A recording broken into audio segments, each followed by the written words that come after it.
Welcome to iDream media.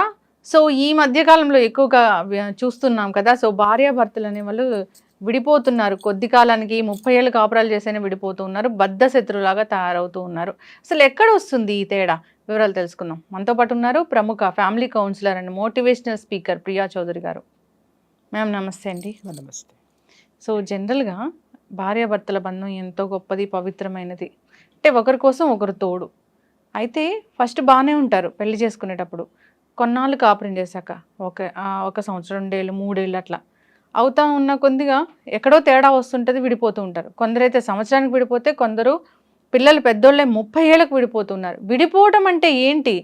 బద్ధ శత్రువుల్లాగా తిట్టుకోవడం, ఒకరినొకరు దుమ్మెత్తి పోసుకోవడం ఇలా చేస్తూ ఉన్నారు. అంటే భార్యే భర్తే అయినా ఎందుకు ఇది?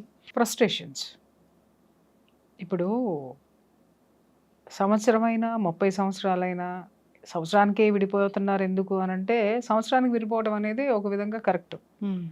ఎందుకంటారేమో ఒకళ్ళ పట్ల ఒకళ్ళకు ఉన్నటువంటి అపనమ్మకాలు కానీ, అభిప్రాయ భేదాలు కానీ ఆ షార్ట్ టైంలోనే ఒకరినొకరు తెలుసుకోవడమో, లేకపోతే అడ్జస్ట్ అవ్వలేమనుకుని, అంటే మా దగ్గరికి చాలామంది వస్తారు, అడ్జస్ట్ అయ్యేవి ఏమన్నా ఉంటే, చిన్న చిన్న ఈగోస్ ఏమన్నా ఉంటే సర్ది చెప్పి మేము కలిపి పంపిస్తాం. కానీ కొన్ని ఉంటాయి అసలు ఒకరి యొక్క మనస్తత్వాన్ని ఇంకొకరు భరించలేనటువంటి సిచ్యువేషన్స్ ఉంటాయి. ఎందుకంటే జీవితంలో ఇంకా వాళ్ళ తత్వం మారదు అని అంటే చాలామంది మాట్లాడతారు మార్చుకోవాలి అని. మార్చుకోవడం అనేది ఒకప్పుడు సాధ్యమైంది, ఇప్పుడు సాధ్యం కావడం లేదు. కారణం ఏంటంటే, ఒకప్పుడు సమాజంలో పుట్టిన చోటనే మన యొక్క కెరీర్ ఉండేది, పుట్టిన చోటనే మన చదువు సంధ్యలు ఉండేవి, పుట్టిన దగ్గరే మన యొక్క జీవితం అనేది, అక్కడ ఎదుగుదల అనేది, కెరీర్ కానివ్వండి ఎవ్రీథింగ్ ఉండేది. ఇక్కడో గవర్నమెంట్ ఉద్యోగస్తులు అయితేనే ఊరు వదిలిపెట్టి వెళ్ళిపోవడం అనేది జరిగేది. కాబట్టి అక్కడ ఏమయ్యేది అని అంటే, వీళ్ళు చిన్నప్పటి నుంచి ఒకరికొకళ్ళు తెలుసు కాబట్టి, ఒక కుటుంబం ఇంకొక కుటుంబానికి తెలుసు కాబట్టి సమాజం ఎప్పటికప్పుడు సర్ది చెప్తూ ఉండేది.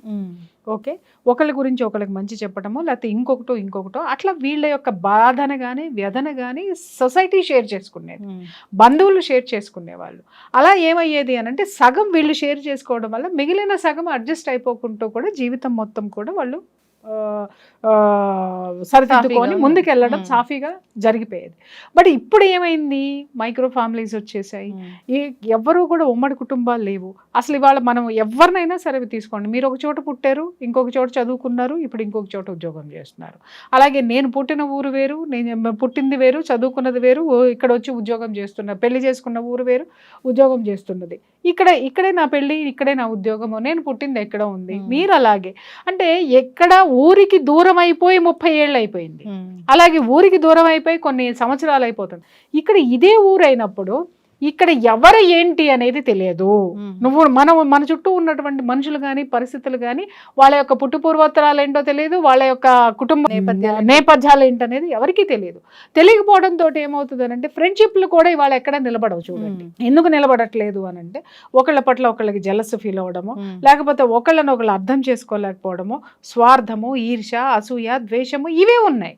ఎందుకు అనంటే, ఏ కుటుంబం ఆ కుటుంబ నేపథ్యం ఏమిటో తెలియకుండా మన పక్కన ఉన్నారు కదా అని ఫ్రెండ్షిప్ చేయడం, వాళ్ళ తత్వం బయటపడడం, అరే వాళ్ళని సమర్థించుకునే వాళ్ళు లేరు, అలాంటి వాళ్ళే ఇంకొకళ్ళు పక్కన ఉండడం, వీళ్ళతో మనకెందుకులే అని మన ఇంటి తలుపులు మనం క్లోజ్ చేసుకొని లోపల ఉండడం. ఈ విధంగా ఒంటరి జీవితాలు అయిపోయేసరికి ఇక్కడ నీకు షేర్ చేసుకోవడానికి ఎవరున్నారు, నిన్ను సమర్థించడానికి ఎవరున్నారు? ఇంకా ఇప్పుడు నేను కొత్తగా చూస్తున్నది ఏంటంటే, భార్యాభర్తలు విడిపోవాలంటే పొలాలు పెట్టే వాళ్ళే ఉన్నారు, ఇంకా చింకి చాట చేసే వాళ్ళే ఉన్నారు, చుట్టుపక్కల ఉన్న ఫ్రెండ్స్ కానివ్వండి, బంధువులు కానీ. మరి ఇది ఎక్కడ ఒక వెర్రి ఆనందాలో నాకైతే అర్థం కావట్లేదు.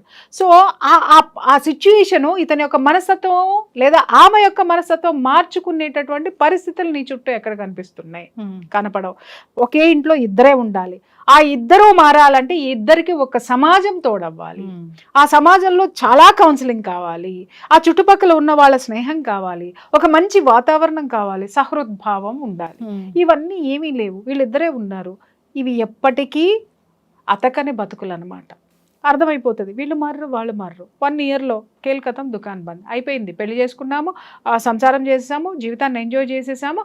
ఆ ఎంజాయ్ చేసేటటువంటి తర్వాత నుంచి ఎవరి మనస్తత్వాలు వాళ్ళకి బయటపడిపోయిన తర్వాత వాళ్ళు అర్థం చేసుకుంటున్నారు, ఎవరి కాళ్ళు బతకలేమనుకుంటున్నారు, విడిపోయి వచ్చేస్తున్నారు. కొంతమంది ఏమనుకుంటారు, ఇంకొంచెం చూద్దాం, పిల్లలు పుడితే మారుతారేమో అని చెప్పి కొంతమంది పిల్లలు పుట్టేదాకా వెయిట్ చేస్తారు. పిల్లలు పుట్టిన తర్వాత కూడా అదే సిచ్యుయేషన్. మళ్ళీ కొంతమంది ఏం చేస్తారు, పిల్లలు పెద్ద అయిన తర్వాత మారుతారేమో అనుకుంటారు, పెద్ద అయిన తర్వాత కూడా అదే మనస్తత్వం ఉంటుంది. మీరు అన్నారు 30 ఏళ్ళు వచ్చిన తర్వాత ఎందుకు విడిపోతారంటే వీడు మారడు అనేది అప్పటికి అర్థమవుతుంది. అర్థమైన తర్వాత కానీ వాళ్ళ జీవితంలో బయటికి రావడం అనేది ఉండదు. మీరు అడిగారు రోడ్డు మీద పడి ఎందుకండి ఈ విధంగా ఒకళ్ళు తిట్టుకుంటున్నారు, కొట్టుకుంటున్నారు అని అంటే, ఎంతకాలం భరిస్తారు, ఎంతవరకు ఉంటారు వాళ్ళు? ఇన్నాళ్ళ మట్టి ఎందుకు చెప్పలేదు అని అంటే, ఇన్నాళ్ళ వరకు నా భర్త అనుకున్నారు కాబట్టి, నా సంసారం అనుకున్నారు కాబట్టి, భార్యనైనా సరే నా భార్య నా ఇది అనుకున్నారు కాబట్టి గుట్టుగా ఉన్నారు. ఇప్పుడు ఎందుకు రోడ్డు మీద పడ్డారు అని అంటే, భరించడానికి ఇంకా వాళ్ళ దగ్గర ప్లేస్ లేదు. ఇంకా వాళ్ళ మంచితనం ఇక్కడ ఏం మిగల్లా, ఉన్నదంతా తుడిచిపెట్టుకుపోయి ఇంకా తుడిచి మొత్తం క్లీన్ అయిపోయింది. వాళ్ళ యొక్క ఓపిక, ఓర్పు అన్ని వాళ్ళు తీసేసుకున్న తర్వాత ఆ ఫ్రస్ట్రేషన్ ఏం చేస్తారు, కనీసం ఇప్పుడైనా సరే వీడు వెధవా లేకపోతే ఈవిడ పలానా అని చెప్పడం అనేది వాళ్ళకి మార్గం, అంతకు మించిన వేరే మార్గం కనపడదు. ఇక్కడ మనకి స్పష్టంగా కనిపిస్తుంది ఏంటి అని అంటే, 30 ఏళ్ల తర్వాత విడిపోవాల్సిన అవసరం ఉందా అండి అని అంటే, కనీసం అప్పుడైనా ఒక మనశ్శాంతి. అప్పటికీ మారకపోతే ఇంకేం చూసుకుని ఉండాలి, ఎందుకంటే ఒంట్లో ఓపిక అయిపోతుంది, ఇంట్లో ఉన్నటువంటి ఆస్తిపాస్తులు కరిగిపోతాయి, అది అయిపోతుంది. అన్ని వాడికి దోచి పెట్టి పెట్టి పెట్టి పెట్టి పెట్టి పెట్టి అన్ని ఇచ్చినా కూడా ఇచ్చింది తీసుకొని ఇది నాదే నాదే నాదే నాదే మనది అనేటటువంటి తత్వం రానప్పుడు, అరే ఒక గుర్తింపు అమ్మ, ఒక ఆఫీస్ బాయ్ అయినా సరే కాఫీలు టీలు ఇచ్చేటటువంటి పర్సన్ కూడా మనం థ్యాంక్స్ అని చెప్తే పొంగిపోయి మళ్ళీ కాఫీ తెచ్చేటప్పుడు చాలా హ్యాపీగా తీసుకొచ్చిస్తాడు. అలా కాకుండా 10 సార్లు మనం తిట్టుకుంటే కాఫీ తీసుకురా ఎంతసేపు ఉంటావు అది ఇది అనగానే 4వ సారి వాడు ఏం చేస్తాడు అని అంటే, కాఫీ తెస్తాడు కానీ మనస్ఫూర్తిగా పడతాడు. కొన్ని రోజులు పోయిన తర్వాత ఉద్యోగం మానేసి వెళ్ళిపోతాడు. లేదు అని అంటావా, వాడి మొహంలో ఎప్పుడు చూసినా ధైర్యం ఉంటుంది, ఎప్పుడు ఆనందం కానీ ఒక ఇది కానీ ఎందుకు ఉంటుంది అని అంటే, వాడి పట్ల నువ్వు కృతజ్ఞత చూపించలేదే. అదేంటి, వాడికి ఆఫీస్ బాయ్ కూడా కృతజ్ఞత కావాలనంటే, వాడు కాఫీ ఇవ్వకపోతే నీ కప్పులో కాఫీ రాదు, నీ దగ్గర కాఫీ రాదు. You should say thankful, you should always thankful to him అన్నమాట. హ్యూమానిటీ లేకపోతే ఎలాగా? హ్యుమానిటీ ఉండాలి, గ్రాటిట్యూడ్ ఉండాలమ్మా. ఫస్ట్ భార్యాభర్తల మధ్య కూడా గ్రాటిట్యూడ్ ఉండాలి. అరే నా భార్య వల్ల నేను ఇంత జీవితాన్ని ఎదిగాను, నేను జీవితంలో ఆమెను కష్టపెట్టకూడదు, ఆమెను బాగా చూసుకోవాలి. కొంతమంది ప్రబుద్ధులు ఉంటారు, బయట ప్రపంచం మొత్తం భార్య అంటే ఎంతో అద్భుతమైన ప్రేమ ఉన్నట్టుగా నటిస్తారు. కానీ ఎందుకు నటిస్తారు అని అంటే, భార్యని బాగా చూసుకుంటాడు. వాడికి తెలుసు ఏదో ఒక రోజు వీడు చేసే లత్తుకోరు పనులన్నీ బయటపడతాయి, పెళ్ళాం బయటకు వచ్చేస్తుంది.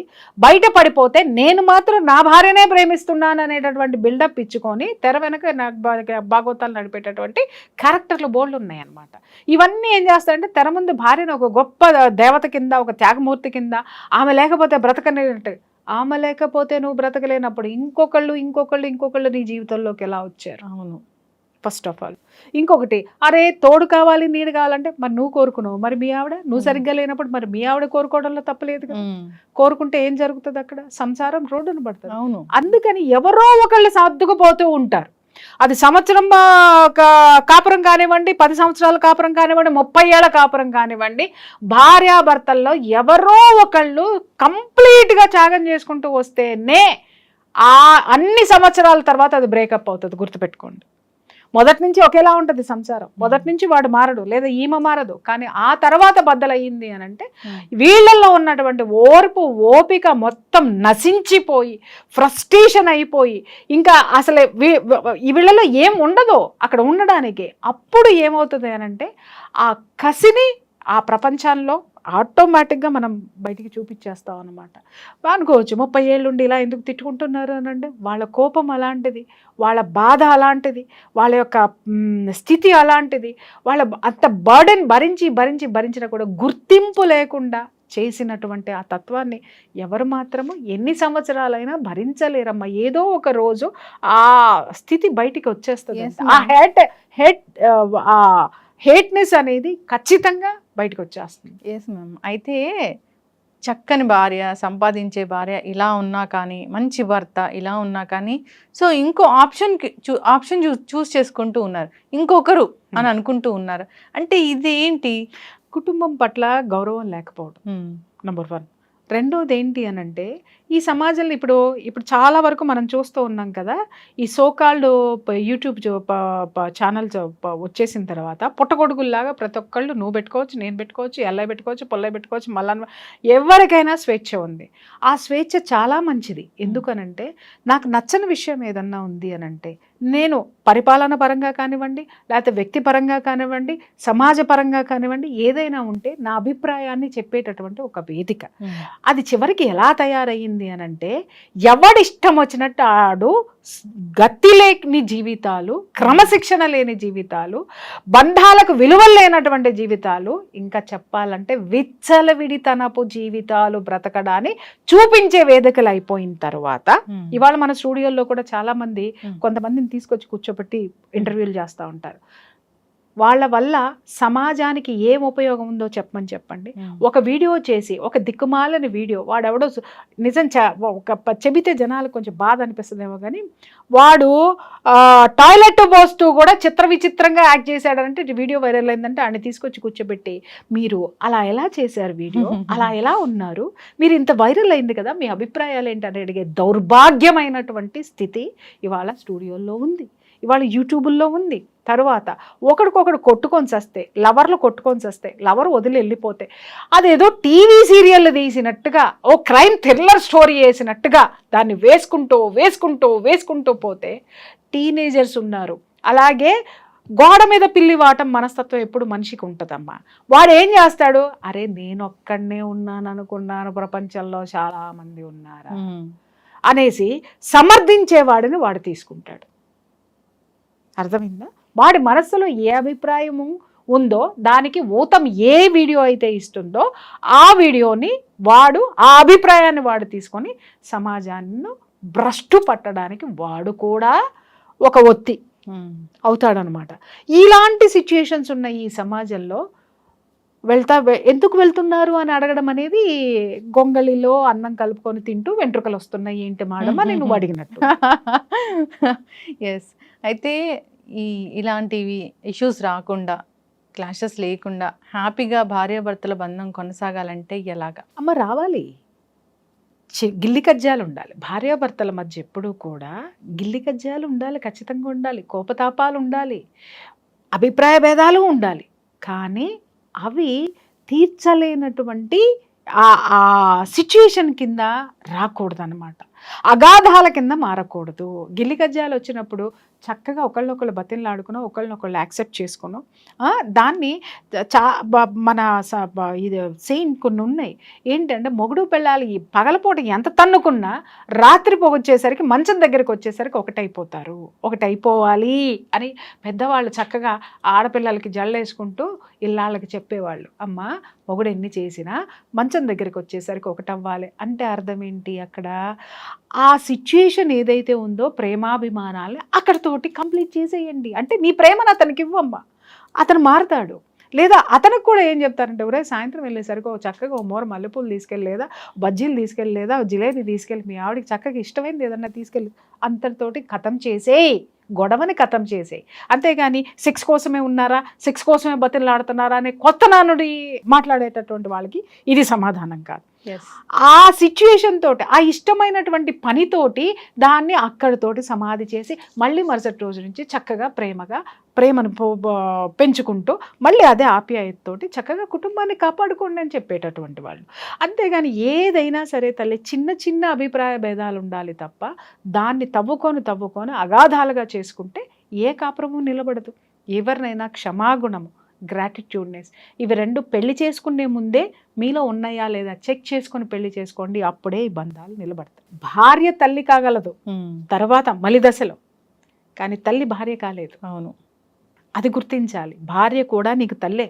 నీ తల్లి యొక్క తప్పొప్పుల్ని ఎలా అయితే గుండెల్లో దాచుకుని ప్రేమగా చూస్తావో, నీ తల్లిని చివరి వరకు నాతో ఉండాలని ఎలా అనుకుంటావు, భార్యను కూడా అలాగే. అవును, అలాగే భర్త కూడా నీకు నువ్వు ఎంత ప్రేమగా చూసుకుంటే నీకు మలి దశలో అతను తండ్రి అవుతాడు. అవును. అరే ఈ తండ్రి నాకు కావాలంటే నేను ఇప్పుడు ప్రేమని ఇవ్వాలి, నేను మార్చుకోవాలి, నేను కొంచెం తగ్గి ఉండాలి అంటే దుర్మార్గుడి పట్ల తగ్గి ఉండమని నేను అనట్లేదు. సమర్థించుకొని నేను ముందుకెళ్ళాలి, ఇతని యొక్క స్నేహితుల్లాగా ఇతను నాకు ఒక మంచి స్నేహితుడి కింద నేను మార్చుకోవాలి అనేటటువంటి తత్వం కూడా భార్యలో ఉంటే చివరి వరకు కూడా చాలా హ్యాపీగా గిలిగజ్జాలు రావాలి, రాకపోతే మజా ఉండదు. అది అక్కడ వరకే. 1 రోజు 2 రోజులు 3 రోజులు మరీ ఎక్కువ ఉంటే 4 రోజులు 5వ రోజుకి ఇంకా బలపడాలి, ఆ ప్రేమ అనేది బలపడాలి. ఎస్, ఖచ్చితంగా మ్యామ్, చాలా చక్కగా చెప్పారు. సో పాటించాలి, అనుబంధాలని మనం గుర్తించుకోవాలి. సో మన అనే ఫీలింగ్ అనేది ఇద్దరి మనసుల్లోనే ఉండాలి. అలా ఉన్నప్పుడే ఆ బంధం అనేది గట్టిగా ఉంటుంది, లైఫ్ లాంగ్ ఉంటుంది. సో ఏదో అప్పటికప్పుడు అట్రాక్షన్స్, అప్పటికప్పుడు ఇన్స్టెంట్ ప్రేమలు ఇలాంటి వాటి కోసం వెళ్ళకూడదని కోరుకుందాం. చాలా చక్కటి ఇన్ఫర్మేషన్ అండి, ధన్యవాదాలు.